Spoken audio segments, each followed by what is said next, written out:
Hi, Rama. It's week 19, day 1 of our Bible narrative reading plan. We're continuing in our journey through Samuel. Today we're in 1 Samuel chapters 23 and 24. David has been anointed king by God. He has been chosen by God, and yet Saul is still on the throne.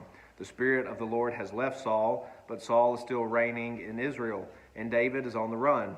This is not the way that you would expect a king to be anointed and to come to the throne, to ascend to the throne. But right now, David is on the run for his life. And so today in chapter 23, we see that David goes and rescues this city of Keilah. And David, although he has done a great thing in helping them and rescuing them, he hears soon that Saul is still pursuing him. And David knows that it won't be long before Saul shows up there.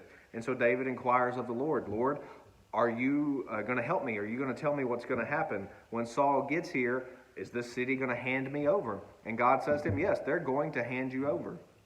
And so David says that's enough for him, and he gets up and he leaves. He and his men, they flee out into the wilderness and they go hide. But notice that Saul is just steadfastly pursuing him, and Saul thinks that God is still on his side. He says here in 23 verse 7, God has given him into my hand. He says it later on, later in the chapter, he says the same thing, that God has given David into my hand. And Saul doesn't seem to be pausing to wonder, to ponder, is God really on my side? Am I on God's side? That's the question that we all need to be asking, not is God on our side, but are we on God's side? Saul apparently doesn't pause to ask this question, and he continues to pursue David. Saul's own son, Jonathan, continues to be a friend to David and says that, I'm with you. I know that you're going to be king. And then this other city, the Ziphites, they come to Saul at Gibeah and they say, look, we know where David is. We will hand him over to you. And so Saul says, look, go get all the information. Tell me where he's hiding, all the places. I will find him, but I need this information first. And so they get ready to do this, but yet again, David slips away from them. And it all seems to be coming to a head here in chapter 24, because David is hiding in the wilderness of En-Gedi, a particular region there in the land. And David and his men are hiding in a cave. And one day Saul comes along with his men, and Saul goes into the cave to use the restroom. And David's men are encouraging him. They're saying, look, now God has given him into your hand. This is the same way of thinking that Saul was thinking, to say, look, here he is. God must be giving him into my hand. And David is not so quick with that. He does go up and he cuts the corner of Saul's garment off, the corner of his robe off. But he says, I will not raise my hand against the Lord's anointed, which is a strange thing for us, because we know that God has now said, David, you will be king, and God's Spirit has left Saul. But in David's eyes, Saul has still been anointed king, and he's still on the throne, and David will not rush this process. He is entrusting himself to God. He's not taking matters into his own hand, so much so that David even begins to regret in verse 5 that he's cut off the corner of Saul's robe. He feels like even that's too far, whereas his men would have said, no, you should take him while you have opportunity. And so afterwards, when they're outside and they're at a safe distance, David calls out to Saul, says, my lord the king. And Saul looks at him. David bows his face to the earth and pays homage. He honors Saul as king, and then he says, look, you're coming after me because it seems like you think I'm going to kill you, but look, I could have killed you today. I have no interest in killing you. You're listening to the words of unworthy men around you, of worthless men.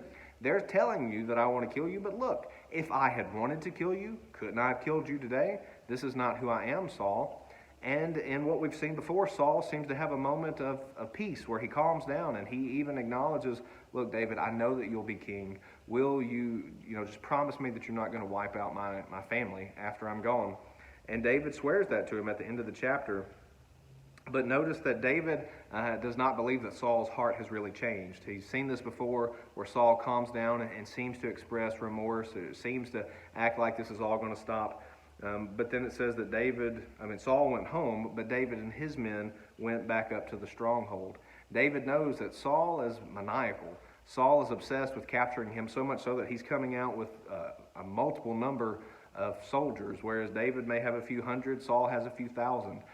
Saul is maniacal in his pursuit of David, and we know that this will not end. But the other portion of Scripture we are to read today is Psalm 57, and if you notice the subscription there, it says that this was written when David fled from Saul in the cave. And so as you read through that psalm, keep this story in mind that David is on the run for his life. He's crying out to God for mercy. But notice also where he ends in the psalm. He begins this repetition of, "Be exalted, O God, above the heavens. Let your glory be over all the earth." Even as David is on the run for his life, he is entrusting his life to the hand of God. And he's appealing to the glory of God, not to his own worth, not to his own importance. He's been anointed as the future king of Israel, and he says nothing about that. His emphasis is on God and his glory. May that be a lesson to us all. Here's a summary of today's reading.